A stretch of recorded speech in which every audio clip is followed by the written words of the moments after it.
안녕하세요. 오늘은 정말 드라마틱한 이야기를 해볼까 합니다. 세계에서 가장 가난했던 나라 중 하나가 불과 한 세대 만에 초호화 연합왕국으로 탈바꿈했거든요. 바로 아랍에미리트, UAE 이야기입니다.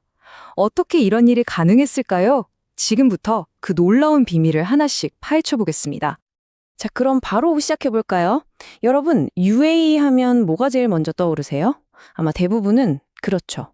두바이의 그 휘황찬란한 스카이라인 아니면 아부다비의 어마어마한 이런 것들을 생각하실 거예요. 그런데 바로 여기서부터 우리가 흔히 하는 오해가 시작됩니다. UAE를 그냥 하나의 나라로 생각하는 거예요. 사실은 그게 아니거든요. 핵심은 이거예요. 에미리트라는 건 에미르라는 군주가 다스리는 작은 왕국을 뜻합니다.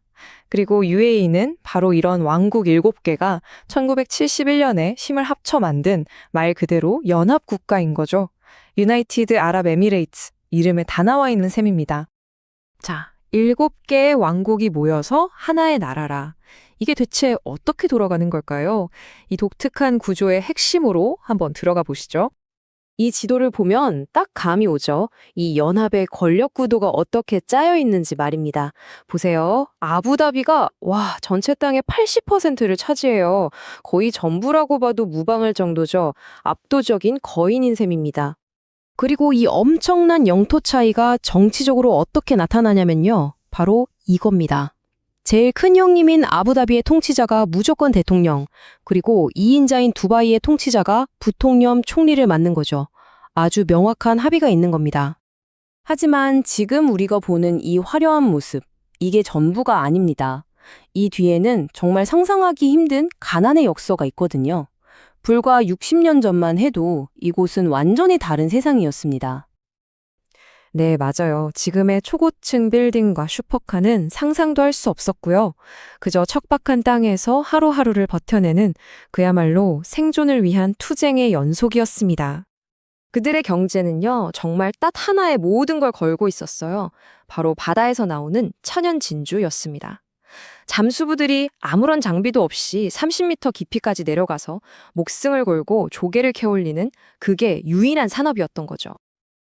그런데 그 유일한 희망마저 한순간에 무너져 내립니다. 마치 완벽한 폭풍처럼 재앙이 겹쳤거든요. 첫째, 일본에서 인공으로 진주를 만드는 기술, 그러니까 양식 진주를 개발해버린 거예요. 가격이 10분의 1로 뚝 떨어졌죠. 둘째, 설상가상으로 최대 고객이었던 미국에 대공황이 터지면서 사치품인 진주를 살 사람이 아무도 없게 된 겁니다. 정말 하룻밤 사이에 모든 게 사라진 거죠. 상황이 어떻게 됐겠어요? 그야말로 잿더미만 남은 겁니다. 이 지역 전체가 극심한 빈곤에 빠졌고 아부다비도 두바이도 모두 사실상 파산 상태였습니다. 하지만 바로 이 절망의 잿더미 속에서 완전히 다른 두 개의 미래가 싹트기 시작합니다. 1958년 그야말로 인생 역전, 로또에 당첨된 것 같은 일이 벌어집니다. 바로 아부다비 앞바다에서 어마어마한 양의 석유가 발견된 거예요. 이제 운명이 180도 바뀔 순간이 온 거죠. 그런데 문제가 있었어요. 이 석유라는 행운이 모두에게 공평하게 찾아온 게 아니었다는 겁니다. 이 발견으로 운명이 극명하게 갈렸죠. 아부다비는 말 그대로 오일머니 대박을 터뜨렸지만 바로 옆에 있던 두바이는 가진 게 거의 없었습니다. 석유가 아주 조금밖에 나지 않았거든요. 바로 이 지점에서 두바이의 지도자 셰이크 라시드가 그 유명한 말을 남깁니다. 우리 할아버지는 낙타를 탔고 아버지도 낙타를 탔다. 나는 벤츠를 타지만 내 아들은 벤틀리를 탈 것이다. 하지만 내 손자는 다시 낙타를 타게 될 것이다. 이게 무슨 뜻이겠어요? 지금 가진 이 약간의 석유에 기댔다간 이 부유함이 금방 사라질 거라는 걸 정확히 꿰뚫어 본 거죠. 그래서 그는 결심합니다. 석유가 아닌 다른 것으로 미래를 만들자고요. 땅 밑에서 나오는 석유를 팔 수 없다면 땅 위에 다른 걸 만들어서 팔자. 이게 두바이의 전략이었습니다. 전 세계를 연결하는 항공사를 만들고 세계에서 가장 호화로운 호텔, 부르즈 알 아랍을 짓고 심지어 바다를 메워 야자수 모양의 인공섬, 팜 주메이라까지 만들어버렸죠. 상상을 현실로 바꾸는 전략이었습니다. 그런데 이 모든 야심찬 계획들은 사실 대부분 빚으로 이루어진 거였습니다. 당연히 위기가 찾아왔죠. 하지만 역설적이게도 이 거대한 위기가 두바이와 아부다비의 관계를 완전히 새로운 차원으로 훨씬 더 강력한 동맹으로 만들어주는 계기가 됩니다. 바로 2008년 글로벌 금융위기입니다. 전 세계가 휘청거렸을 때 빚으로 쌓아올린 도시 두바이는 그야말로 파산 직전까지 내몰렸습니다. 당장 갚아야 할 돈을 막을 수가 없었던 거죠. 이때 이들의 관계를 상징적으로 보여주는 사건이 바로 부르주 할리파 이야기입니다. 원래 이름은 부르주 두바이였어요. 두바이의 탑이라는 뜻이죠. 그런데 공사 중에 돈이 바닥나서 멈춰버린 겁니다. 이때 누가 등장했을까요? 바로 돈 많은 형님, 아부다비가 나타나서 막대한 자금을 지원해줍니다. 그리고 그에 대한 감사의 표시로 두바이는 빌딩의 이름을 아부다비 통치자의 이름인 할리파로 바꾸게 된 거죠. 부르즈 할리파, 두바이의 심장부에 아부다비의 이름이 새겨진 겁니다. 2008년의 위기로 두바이는 정말 뼈아픈 교훈을 얻었습니다. 부동산과 관광만으로는 안 된다는 걸 깨달은 거죠.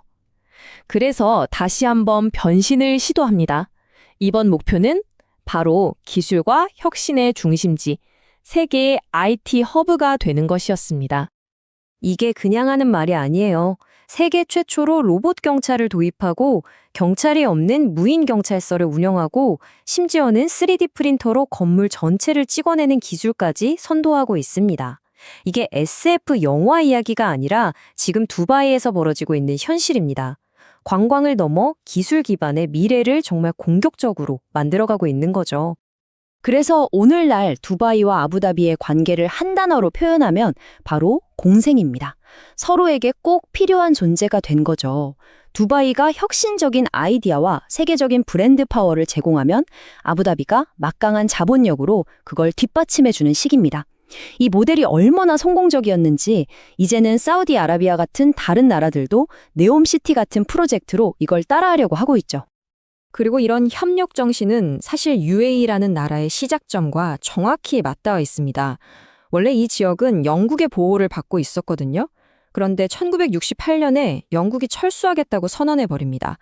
주변의 강대국들이 득실거리는데 작은 왕국들이 혼자서는 살아남을 수가 없잖아요. 그래서 생존을 위해 뭉친 겁니다. 1971년 그렇게 UAE가 탄생했죠. 지금 아부다비와 두바이의 관계는 바로 그 생존을 위한 협력이라는 건국 정신이 오늘날까지 이어지고 있다는 증거인 셈입니다. 자, 정리해볼까요? UAE의 이야기는 결국 위기가 곧 기회라는 말을 온몸으로 증명해낸 역사입니다. 진주 산업의 붕괴라는 절망 속에서 석유 시대를 열었고 석유가 없는 위기 속에서 상상력으로 미래를 만들었으며 금융 위기 속에서 더 단단한 동맹을 구축했죠. 이제 전 세계가 석유 이후의 시대를 고민하고 있습니다.